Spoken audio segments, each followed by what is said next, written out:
Brock used to be a whole different brawler, but then his main attack got reworked so much that he became what was basically a new brawler, even though he was solid in the meta at that point. Let's take a look at what exactly was so wrong about his kit that he deserved this rework, and how this connects with a problem with the archetype as a whole. Brock is a marksman, but so is every other marksman. What makes him so different from them? Well, right now we can answer that question very easily. He's the only marksman with an explosion radius on his main attack, letting him control choke points on the map. He's the only marksman who leaves burning marks, further zoning out key choke points for extended periods of time. And he's the most specialized marksman if you want to break walls wherever you want with his second gadget and super, as his competitor Piper has to get close to walls to break them. But back before November 2020, that question was a little harder to answer. C. Brock's counterparts in marksman were Piper and B at the time. And B was established as a marksman who specialized in slows. She also specialized in annoying the enemy team so much they rage quit, but maybe that's just a side perk. So what did Piper and Brock differ in? Well, Piper had a 10-tile range, but Brock also had that. Piper had a fast projectile speed, but Brock also shared that. Brock could zone choke points, only with his first star power though, which was by far the better one all the time. Brock had a small area of effect explosion, but it was so negligible it really only functioned as a single-shot projectile. The only real differences they had was that Brock had slightly more health, and Piper had both slightly higher damage and an escape tool. Oh wait, Brock also got that with his first gadget. You see what I mean? The point is, Piper and Brock were in direct competition with each other. If Piper was good, Brock was bad. One was always a better pick than the other based on how powerful each of them were, and how much the meta really needed zoning, or damage, or health. For example, if the rotation was filled with closed maps like Pit Stop, then Brock might be a better pick due to his ability to set those choke points ablaze. On an open bounty map, Piper's raw damage might come more in handy. This is bad for competitive. Competitive functions off a ban-pick draft format, like ranked above diamond.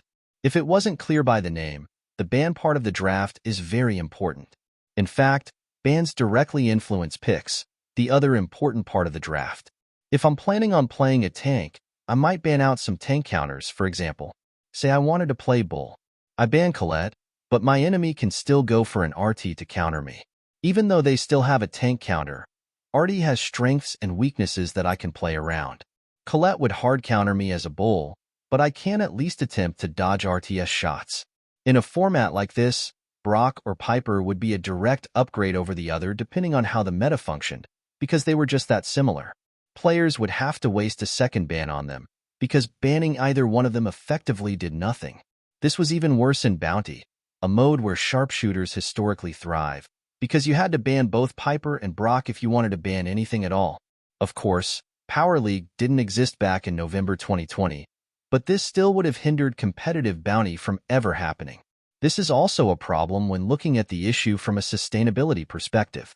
Due to the game functioning off a constantly updating system, Brawl Stars needs to add cast members that play differently from other existing cast members, so that people buy them. However, they also need to keep competitive in mind, making cast members that also fill different roles from other existing cast members, so that they can realistically get picked. Now, the marksman class is very hard to achieve this ideal with. Marksmen are defined by their ability to deal high, consistent damage at longer ranges. This, obviously, would mean their attack ranges would be some of the longest in the game. This naturally leads to many marksmen having upwards of 10 tiles of range, some of the longest in the game. Since this insane ability had to be balanced somehow, they get a weakness up close. Some of them, like Piper, have supers that can get them out of tight spots, but they still retain approximately the same matchup spread. And since the marksman class is so inflexible, it's very hard to design unique marksmen. This is what I call the marksman sameness syndrome. Brock is probably the best example of how they fixed sameness syndrome across classes. See, him and Piper were so close in terms of how they played. So when Brock finally got his second gadget, it was the ability to break any wall on command. This was the first step in alleviating the problem. Remember the two parts of sustainability I mentioned? Well, this fixes the part about competitive needing differentiation in roles. And Brock got the ability to break walls, putting him in direct competition with Colt, whose global wall break gadget also got released in the same update. This meta was terrible, and most of it was because both gadgets tried so hard to fix their problems single-handedly. This made the gadgets really, really good, leading to Brock and Colt's dominance in December of 2020.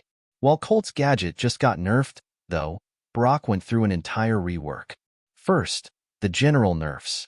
His health and damage numbers were nerfed, so that the health matched Piper's and the damage was a little bit lower than it used to be.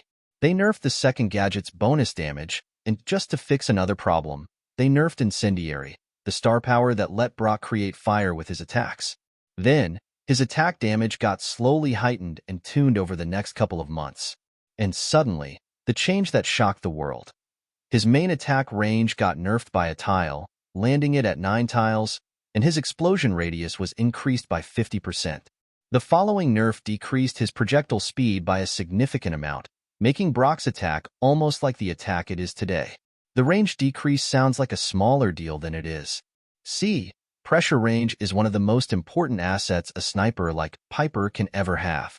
For more information on that, check out the Primo PowerPoint. By both decreasing his projectile speed and decreasing his range, Brock now has a terrible pressure range compared to Piper. This lets Piper and other similar marksmen take advantage of this, and now Brock is terrible against the marksmen he used to play evenly into. Now, Brock has a strictly shorter range than Piper.